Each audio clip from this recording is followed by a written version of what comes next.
అందరికీ నమస్కారం. Welcome back to my channel. Today recipe ఏంటంటే క్యారెట్ హల్వా. ఈ హల్వాని ఇంట్లో ఉన్న వాటితోనే చాలా సింపుల్గా చేసేసుకోవచ్చు. ఇక ప్రాసెస్ చూడండి.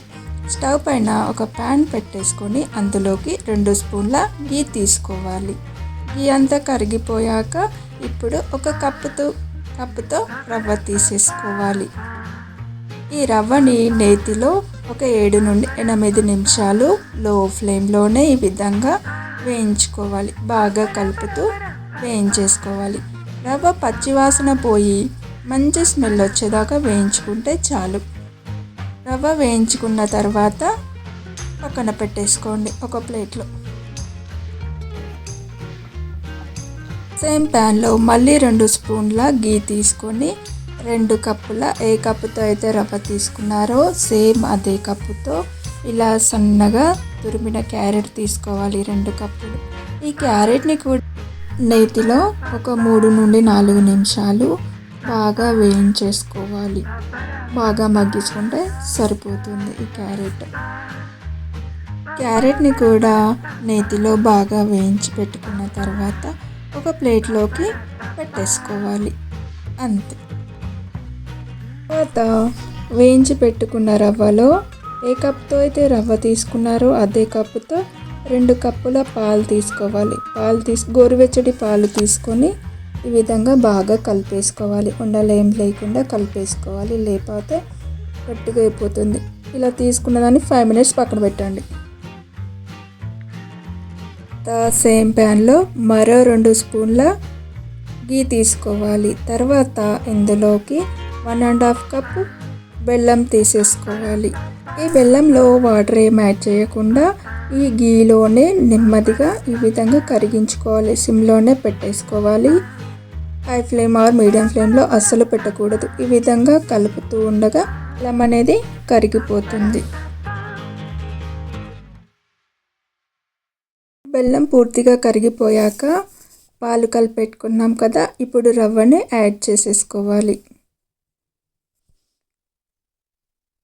యాడ్ చేసుకున్న తర్వాత ఈ విధంగా బాగా కలిపేసుకోవాలి. ఈ బెల్లంలోకి లో ఫ్లేమ్లోనే పెట్టేసుకోవాలి. హై ఫ్లేమ్లో మాత్రం పెట్టకూడదు. హై ఫ్లేమ్లో పెడితే మాడిపోయినట్టు అవుతుంది, ప్యాన్ కత్తుకుపోతుంది. కాబట్టి లో ఫ్లేమ్లో పెట్టేసుకొని ఈ విధంగా నిదానంగా కుక్ చేసేసుకోవాలి. ఇప్పుడు దీనిని కంటిన్యూస్గా కలుపుతూనే ఉండాలి. ఉండలేం లేకుండా ఉంటుంది, లేదంటే ఉండలు కడుతుంది.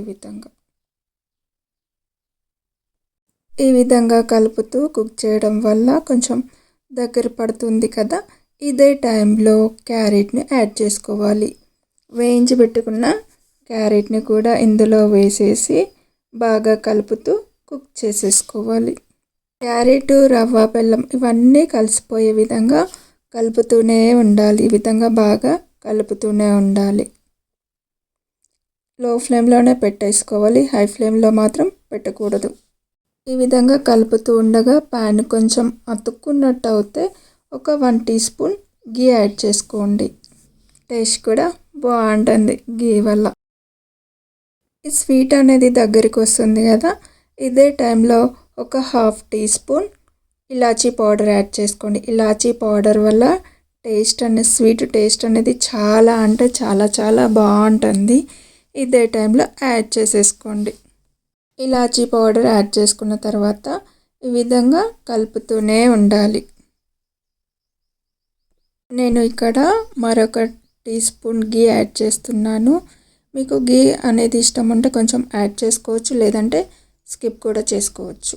గీ ఎక్కుంటేనే బాగుంటుంది స్వీట్ అనేది.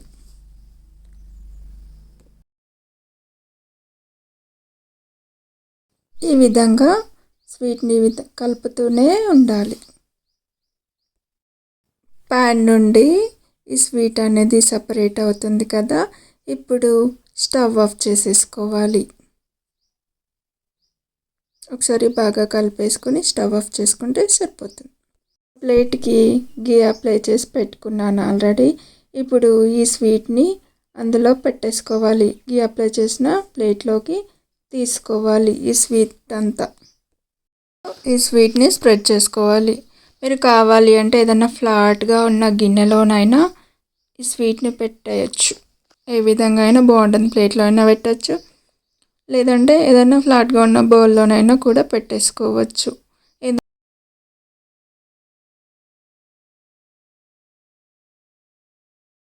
ఇప్పుడు ఈ హల్వాని చల్లారిపోయేదాకా పక్కన పెట్టేసుకోవాలి. పూర్తిగా చల్లారిపోయాక చూపిస్తున్నాను. దీనిని ఒక నైఫ్తో కానీ లేదంటే ఈ విధంగా స్పూన్తో కానీ సైడ్స్ లూజ్ చేసేసుకోవాలి. ఈ విధంగా సైడ్స్ లూజ్ చేసేసుకుంటే ఈజీగా ప్లేట్ నుండి ఊడి వచ్చేస్తుంది. ఇప్పుడు ఒక పీస్ కట్ చేసి చూపిస్తాను.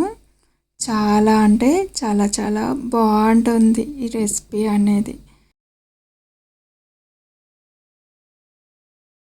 పీస్ అనేది చాలా సాఫ్ట్గా చాలా చాలా టేస్టీగా ఉంది. చాలా బాగుంది. ఈ వీడియో కనుక మీకు నచ్చినట్లయితే లైక్ చేయండి, షేర్ చేయండి, కామెంట్ చేయండి, సబ్స్క్రైబ్ చేయండి. Thank you for watching.